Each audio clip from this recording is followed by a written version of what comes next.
با او دوستی کنم درست است یا نه؟ اگرچه میگویم نماز خوان نمیخواند، خوب اولش که نماز نمیخواند مرد من دادرو این یک. دویم اون که نماز نمیخوانم او دو حالت دارد. یکی من میگه من به گپ تو نمیخوانم، خدا خیلی وقت شما میخوانم گوید این صورت باید فاسقه، با او دوستی کن، رفت آمد کن، احوال پرسی کن میشود. اما من نماز نمیخوانم گفته که من نماز باور ندارم، خودت خوانم جنت و دوزخ نیست، باید چی اون بعضی تاجیکای بدبخت میگه این صورت باید کافر است، با او دیگه دوستی نکن. از او بر خداوند قرآن ده و ما سفارش می‌کنیم اعوذ بالله من الشیطان لا تجد قوما یؤمنون بالله والیوم الاخر یوادون من حاد الله ورسوله. وقتی که دشمن خداست، دشمن پیغمبر، از او خدا میگه دوستی نکنید، بری از اون. فقط میگم من نگذارم الاخره از من خفه نشوند، خفه هم شما پروا ندارم کسی گرم نکنید. دامنای محترم، آیا از خفای ولیوچیک نماز خواندن درست است یا نه؟ ولیوچیکان مریدان ما آدمای خوب اینا، حاجی خیرالدین، حاجی عبدالمنان، تقوی مایدان نمازکاشان میخوانند، در پول خیانت نمیکنند، هیچ کسی فریب نمیکنند، به طریق الله نماز درست است. شما بگید که خفای عرقخور نماز درست است، ای خفای زیناگار نماز، ای خفای که پول با پرنسل قرض میده، خفای باید بپرسه. من دیگه جواب دادم، من با اینا بیچاره همش آدمای خوبم، همش مسجدی هستن، همش در نمازهای جمعه شرکت میکنن، همش آدما رو با قرض حسنه میتیان. اینا نماز به طریق الله داره. این صرافی میگن در اسلام، این صراف میگن که تمام کتابای فقهی یک فصلی هست در شریعت جایز است. دارای عزیز، بابای چند نفر آب خورن درست است یا نه؟ آره درست است. خواه از بطلچکه، خواه از پیاله است، چند قسم که خورن سور المومن شفا درست است خوردن گرفتن. هیچ صحابای رسول اکرم یک مشت داشتن، همش بنابرت از اون می نوشیدن. امروز برآمده است این میکروب و امروز برآمده است این چی میگن دکترها احتیاطای امروز برآمده از زمان رسول اکرم نبود. در اسلام هم این نیست. ما برای برادر مسلمان خود باور داریم پس موندهش حلال است و سور الآدمی حلال. سور آدمی هر نوع باشه، خواه جوگی است، خواه اوروس است، خواه یهودی است، خواه تاجیک است، خواه ازبک است، خواه لقی است، خواه امریکایی، حلال است پس مونده. این آب نوشید با که مانش میگریم مگر پس موندی عرق نوش حرام است بکی مرد عرق نوشو ایویا با وجوده خودی عرق نوشید حالا دانش لباش آوگردان نکرده ای بالاش آب نوشه پس موندی آب نوشه حرام است. خوب این فقها میگه من نگذارم الاخره از من خفه نشوند، خفه هم شما پروا ندارم کسی گرم نکنید.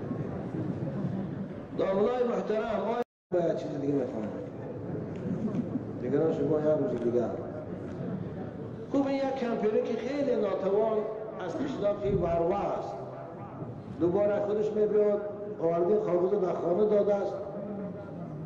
او ما با کاهش هم کردم که نمیخوام گریه کرد، هم به خاطر همون مادری که پیر است و ناتوان من برای شما میخوام همون دل مادر نرنجد. بابا جان، بابا ایشان با ما مهربان باشید، با ما کمبغلان و صغیرگان از راه شریعت یاری کنید.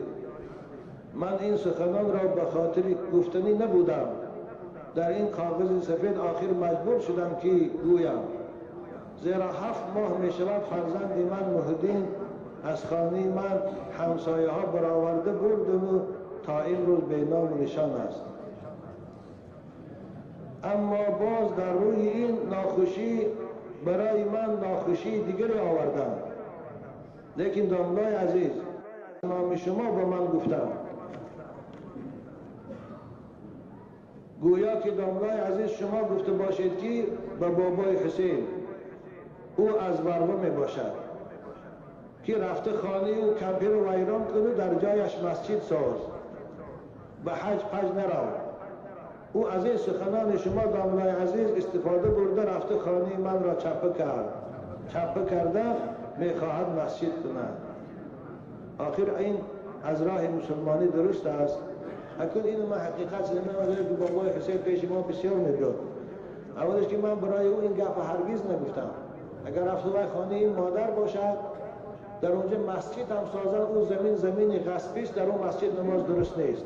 زیرا تمام فقها در زمین غصبی حتی مرده دور کنن اگر جایز نیست مرده بعد مرده رو کنده برارن. نماز در اونجا جایز نیست. هر نماز خانم درست نیست رو قضایش باید صرف کنن. این گپ من برای بابای حسین نگفتم. بابای حسین انشاءالله هر روز دیگه است.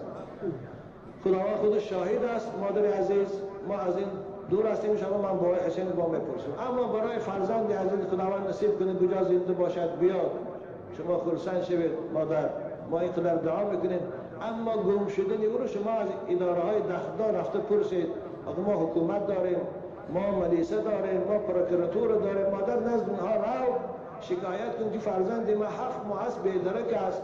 آخه با ما فرزند یافته تید خدا که حکومت رو برای شما یافته میتید مادر قیامتی. در این بار شما ناامید نشید. بگو یک دعای من کفایت نمیکند. خب من دعا میکنم که خداوند سلامت باشد و نزد شما بیاد. لیکن به هر حال شما روی یک بار سراغ کنه این اداره های داخلی خدا خبر برای شما کمک میکنن. خدا نگهشان دارد مادر قیامتی. اگر رفت روسیه رفته باشه خدا خیلی هر روز میبیاد. لیکن خوب یکم واقعی دیگر شده باشد همسایه‌هاتون میپرسن شاهدایی که قطیش برآمده رفتن و یارو میپرسن حکومت این خودش یافته میگیرد مادر. دوباره است که برای من بعضی طالب علم ها یک 3 ورق میبیاره. امروز هم 2-3 طالب علم از نزد برهان الدین برای من فتوای آوردن از علمای پاکستان و یک